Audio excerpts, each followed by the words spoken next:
Oke, bismillahirrahmanirrahim. Assalamualaikum warahmatullahi wabarakatuh. Alhamdulillahirabbil alamin. Assalatu wassalamu ala asyrofil anbiya'i wal mursalin wa ala alihi wa sahbihi ajmain amma ba'du. Oke, pada pertemuan yang pertama ini kita akan mencoba membuat sebuah latihan cerut di dalam sebuah aplikasi Android kita. Nah, di sini kita akan menggunakan API. API yang kita mau pakai adalah seperti ini. URL-nya adalah app/sekolah.herokuapp.com /API adalah murid.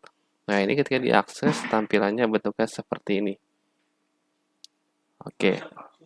Nah, langkah yang pertama ketika kita mau menampilkan data ini kepada aplikasi Android kita, yaitu adalah kita copy terlebih dahulu hasil yang ini.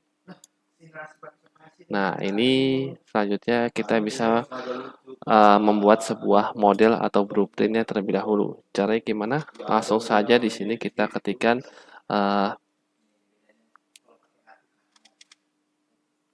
nah, di sini yang kita pakai adalah nama websitenya quickttype.io. Langsung saja ketikin app.quickttype seperti ini, supaya langsung memasuki jendela pengubahan antara API ke dalam bentuk model atau blueprint seperti itu ya. Nah, di sini sebelumnya Ana sudah mempastekan dan di sini sudah diganti namanya menjadi murid. Nah, maka tampilannya seperti ini. Kalau misalnya tampilannya nggak seperti ini, diubah terlebih dahulu language yang kita pakai. Nah, ini language yang kita pakai adalah bahasa pemrograman Dart. Nah, kalau sudah di copy semuanya, oke. Kalau sudah berhasil tercopy, kita pastekan ke dalam aplikasi kita. Nah, di sini pada folder lib, kita buat folder baru saja, namanya adalah model. Nah, lalu di folder model kita buat folder baru atau file baru, namanya adalah murid. Oke. Seperti ini. Oke, kalau sudah kita pastekan. Nah, kalau dipastekan di situ langsung ada 9 problem. Nah, ini bisa dihapus-hapus saja yang ada komentar-komentar seperti itu ya. Nah, kalau dilihat di sini kalau misalkan di versi Flutter yang terbaru, maka dia akan error karena tipenya itu nggak sesuai. Nah, kalau misalkan seperti ini kejadian error, tinggal diblok saja kata-kata this titiknya ini, this titik seperti ini. Kita pencet Ctrl H untuk mereplace semua kata-kata yang ada di titik. Nah, ini di copy. Nah, di sini kita replace dengan kata-kata required this titik seperti ini. Lalu kita replace all. Nah, ketika kita pencet replace all tadi, nah error tersebut dia akan menghilang seperti itu. Nah, karena penulisannya itu ketika yang ada yang memanggil kelas murid seperti ini, dia harus menyantumkan NIS, name murid, email murid, dan lain-lain itu sekarang harus menggunakan required seperti itu. Tidak menggunakan ini aja, tapi harus menggunakan required sekarang di versi yang terbaru seperti itu. Nah, kalau sudah, ini bisa di-save. Oke, nah lanjut. Kalau misalkan sudah seperti ini, kita buat sebuah prosesnya. Proses yang dapat membaca data model ini. Nah, di sini kita buat saja sebuah folder baru bernama service saja. Nah, di service ini kita buat file baru namanya adalah murid service seperti itu ya. .dart. Oke, kalau sudah seperti ini, kita buat kita impor terlebih dahulu. Impor yang pertama adalah impor si modelnya. Model garis miring murid Dart seperti ini.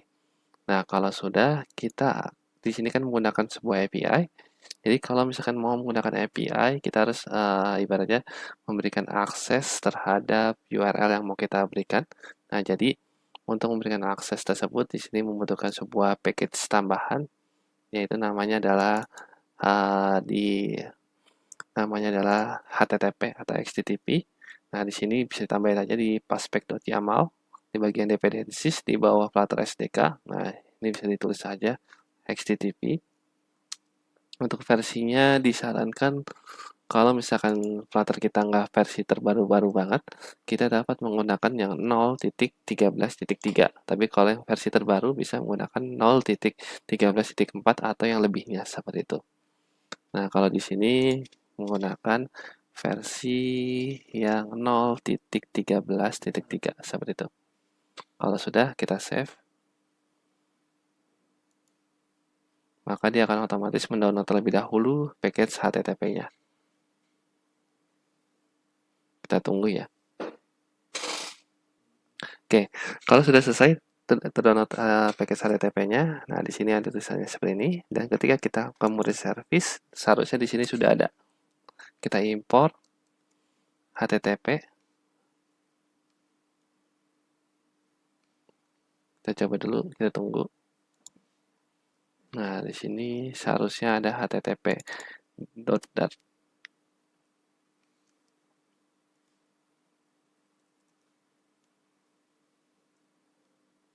Oke, nampaknya tadi belum ke download, jadi harus diulang lagi langkahnya. Nah, di sini ketika diulang lagi sudah muncul HTTP. Nah, tapi kalau penggunaan package pada umumnya itu cukup seperti ini aja dia sudah jalan. Tapi kalau khusus untuk HTTP dia harus dialiaskan terlebih dahulu agar dia bisa jalan. Nah, jadi ketika kita memanggil package ini, kita harus memanggil HTTP seperti itu ya. Kita sudah aliaskan seperti itu. Tapi kalau nggak seperti ini, nah maka dia akan error. Itu sudah menjadi aturan bakunya seperti itu ya. Oke, lanjut. Di sini kita buat sebuah kelas. Nah, kelas ini bebas namanya apa? Karena nama filenya kita adalah murid service. Nah, di sini kita dapat menulisnya dengan kata-kata murid service. Jadi setiap ada API baru nanti mungkin URL-nya itu berbeda-beda atau kelasnya itu berbeda-beda seperti itu. Misalkan dalam satu aplikasi itu nggak cuma hanya data murid aja yang ada API-nya, tapi juga ada data keuangan, data apa dan segala macam. Nah, service-nya nanti bisa berbeda-beda nama kelasnya seperti itu. Nah, lanjut di sini kita masukkan atau kita buat variabel terlebih dahulu untuk menyampung sebuah URL-nya. Bentuknya seperti ini kurang lebih. Dia tipenya adalah string, namanya adalah base URL, yang URL-nya adalah URL ini. Nah, ini adalah URL bakunya. Jadi kalau misalnya mau menampilkan data URL adalah seperti ini. Oke, kalau sudah seperti ini, kita buat sebuah function, tapi dia bertipe data futur atau yang nantinya ke depannya dia akan mendapatkan sebuah data seperti itu ya. Kalau futur itu, jadi nggak langsung dapat data tersebut, tapi dia harus melakukan sebuah proses terlebih dahulu, nanti baru akan mendapatkan datanya. Kalau untuk data futur itu ya. Nah, kita buat futur, namanya adalah get murid, seperti ini, kurung buka, kurung tutup. Dan dia bertipe asinkronus seperti itu. Nah, lalu di sini kita tetapkan dulu atau kita convert dulu URL yang sudah kita tetapkan yang tadi yang di atas. Dia karena dia bertipenya masih string, kita ubah dulu ke dalam tipe data URI seperti itu ya. Nah, jadi kalau kita mau memproses suatu URL, itu nggak bisa dengan menggunakan sebuah string. Dia ada tipe data sendiri, yaitu adalah URI seperti itu ya. Nah, jadi kita harus convert dulu jadi yang string ke dalam URI seperti itu. Nah, kita convert adalah base URL seperti ini. Oke, lanjut. Di sini kita akan panggil saja langsung sebuah kita langsung ambil datanya seperti itu ya, menggunakan final response. Jadi yang mau kita buat sebuah variabel namanya adalah response. Seperti ini. Yang dia isinya adalah await, berarti menunggu terlebih dahulu suatu proses. Prosesnya apa? Prosesnya adalah http://get. Nah, get ini berarti adalah untuk mengambil sebuah data. Nah, dia ini mengambil sebuah data dari sebuah URL. URL apa yang ditarik? Yaitu adalah URL ini. Nah, kalau karena ini tadi masih berbentuk sebuah string, dia nggak bisa masuk ke dalam URL seperti ini. Nah, berarti yang kita masukin adalah URL API seperti ini. Tentu saja URL API seperti itu. Nah, maka dia tidak ada error langsung ya, seperti itu. Lanjut, kalau sudah diambil datanya, kita mau apain? Nah, kita berikan if terlebih dahulu. Ini datanya kira-kira beneran dapat atau enggak nih? Seperti itu. Nah, di sini berarti kita berikan if jika responnya tersebut titik status code-nya. Nah, status code-nya itu adalah 200. Nah, 200 adalah oke ya. Jadi statusnya berhasil seperti itu ya, menampilkan sebuah datanya, atau dia nggak ada error sama sekali ketika kita mengakses websitenya. Nah, berarti di sini kita akan memberikan sebuah return murid from JSON seperti ini. Nah, saya tulis dulu, nanti akan jelaskan lebih lanjut. Respon titik body, respon titik body to string. Oke, di save dulu. Nah, di sini Anda akan jelaskan. Nah, ketika statusnya ada 200 atau dia berhasil mengakses ini ya, ketika ini di copy, misalkan contoh kita taruh di tab baru, kita paste.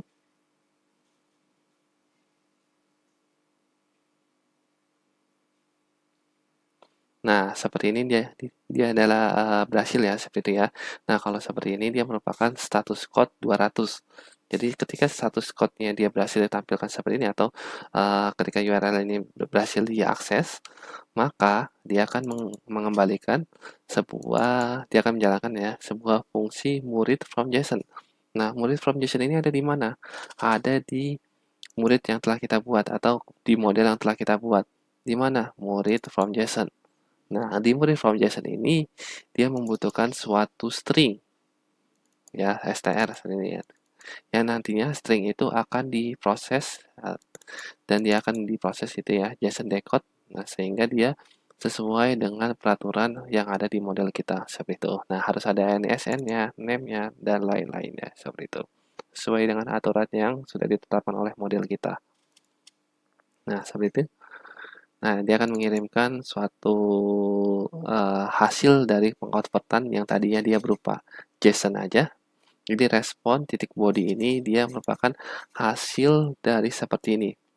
Nah, ini semua adalah respon titik body yang semuanya file tersebut atau semua data ini itu adalah data JSON seperti itu.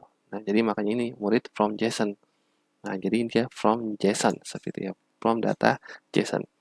Dan yang tadi kan karena dia ini masih berbentuk data JSON dan di sini dia membutuhkan data string.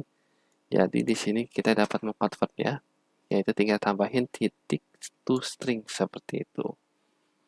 Oke, lanjut. Nah, kalau misalkan dia statusnya tidak sama dengan 200, misalkan dia gagal mengaksesnya, terus gimana caranya? Kita berikan sebuah throw.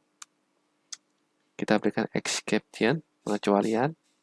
Kita tulis errornya apa yang mau kita sampaikan kepada pengguna kita nanti. Kalau misalkan gagal nih mengambil datanya, nah kita bisa tulis dengan kata-kata misalkan failed to load data murid.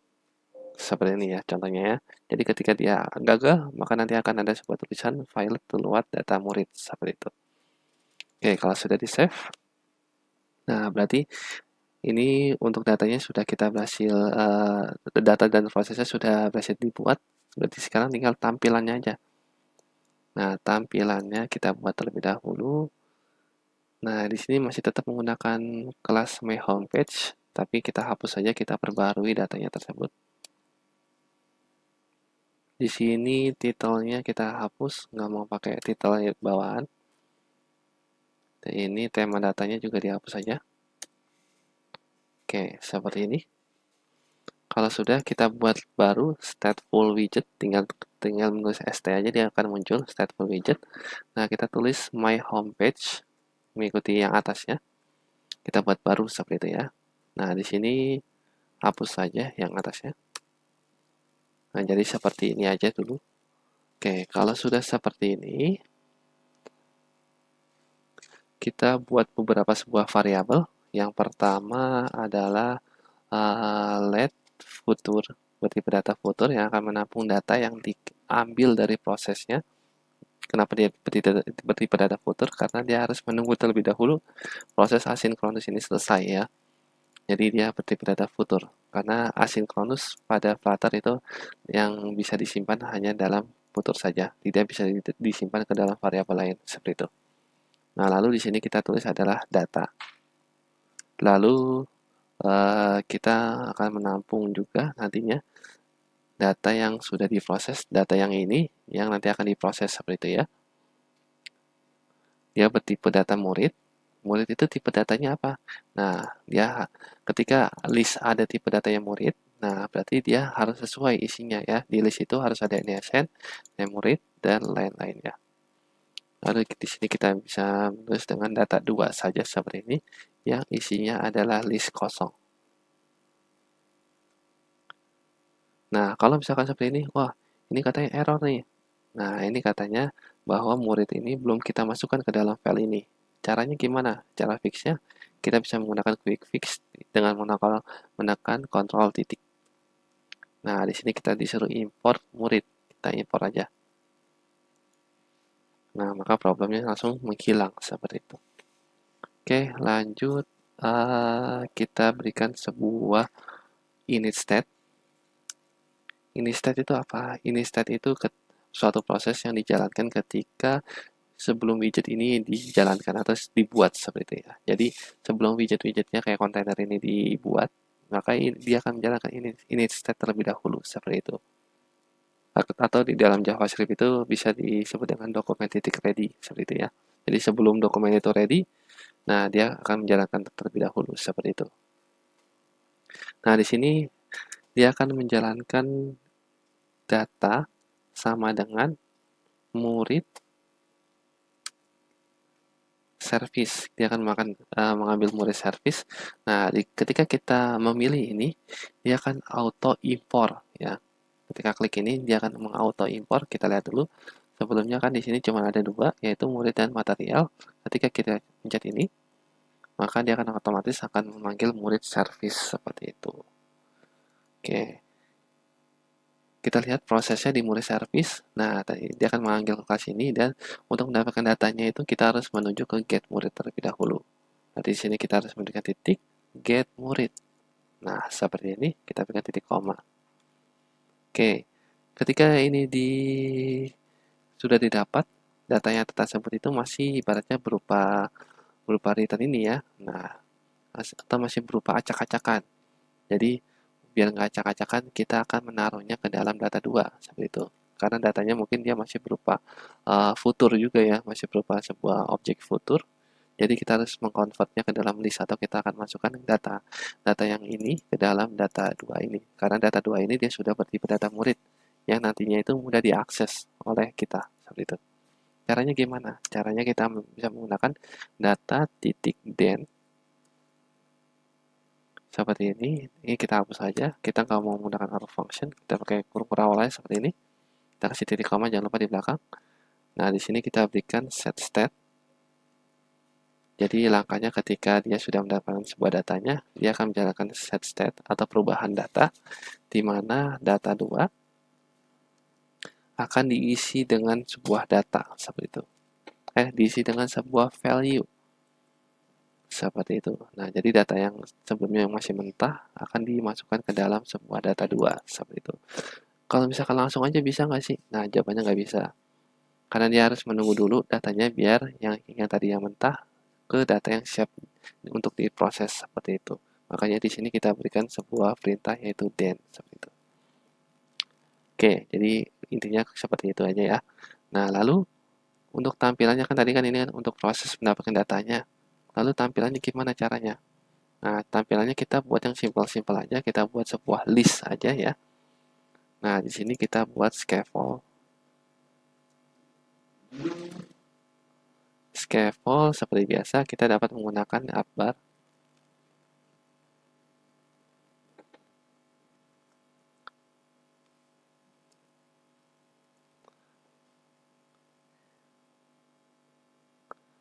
Nah, upbar tersebut kita berikan sebuah title. Title-nya kita berikan teks, yaitu adalah list murid. Seperti ini. Lalu, kita berikan kasih style-stylenya ya.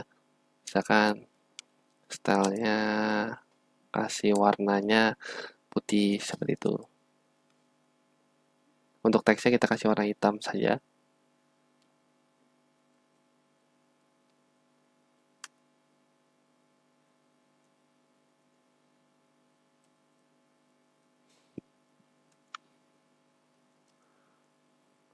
font size-nya kita berikan 26 seperti ini. Lalu kita berikan background-nya biar lebih enak gitu ya dipandang.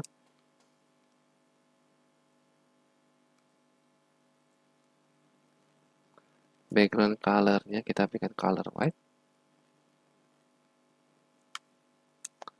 Kita berikan elevation-nya biar nggak ada bayangannya. Kita berikan 0. Nah, seperti ini dulu aja. Lalu kita tinggal bodinya. Bodinya ada yang kita mau pakai adalah tapi di sini untuk body kita harus kasih if terlebih dahulu. Kita harus memastikan bahwa data 2 ini sudah ada isinya ya. Karena dia bertipe data futur. Nah, dia ini dapat kalau misalkan dia baru-baru, dia itu masih kosong seperti itu. Jadi kita harus memberikan sebuah if ketika datanya itu masih kosong, dia akan menampilkan sebuah loading seperti itu ya. Nah, tapi kalau misalkan datanya itu sudah ada, maka dia akan menampilkan datanya seperti itu. Caranya gimana? Nah, di sini kita buat aja data 2 titik length. Berarti panjangnya data 2 ya, atau isinya data 2 itu dia sama dengan kosong nggak? Seperti itu. Kalau dia sama dengan kosong, dia akan menjalankan center. Berarti di tengah-tengah yang isinya adalah circular progress indicator seperti itu atau muter-muter nantinya dengan color aja. Colornya adalah color black.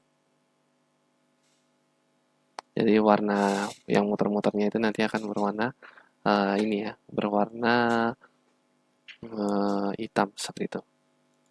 Nah, lalu lanjutkan ini mana? Nah, sini kita berikan titik 2 untuk ininya. Ini kan jika datanya sama dengan 0. Kalau misalnya datanya tidak sama dengan 0 gimana? Apa yang dijalankan? Yang mau kita jalankan adalah list view builder. Jadi kita akan menggunakan list view builder aja dari data-data yang kita mau tampilkan. Nah, untuk list view builder itu ada dua properti yang harus digunakan, yaitu item builder dan item count. Jumlahnya ya, jumlah yang list yang ingin ditampilkan. Jumlah yang ingin ditampilkan adalah sesuai dengan data 2.length seperti itu. Karena datanya tadi kan udah tidak sama dengan kosong ya, berarti item count-nya ini dia juga udah nggak kosong seperti itu. Jadi dia sesuai dengan isi yang ada di sini saja. Nah, lalu kalau untuk item builder-nya kita hapus, kita ganti dengan konteks, index seperti itu. Lalu di sini kita bikin kurung perawal, enter. Nah, di sini kita bisa mereturn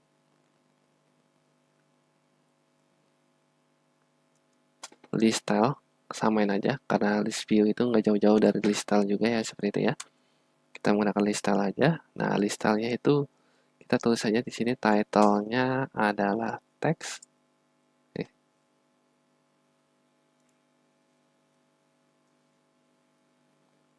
Data 2 index titik.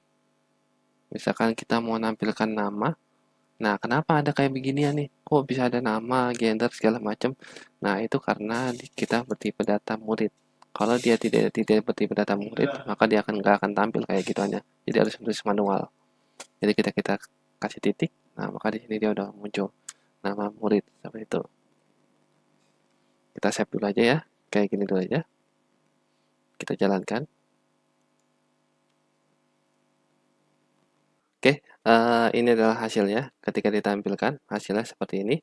Nah, ini sebelumnya sudah ditampilkan. Sekarang kita coba reload atau restart. Nah, ketika di restart, dia akan muncul si circular progress indicator dengan warnanya adalah black ya, seperti itu. Jadi bentuknya dia itu bulat melingkar seperti itu ya. Nah, itu merupakan si circular progress indicator.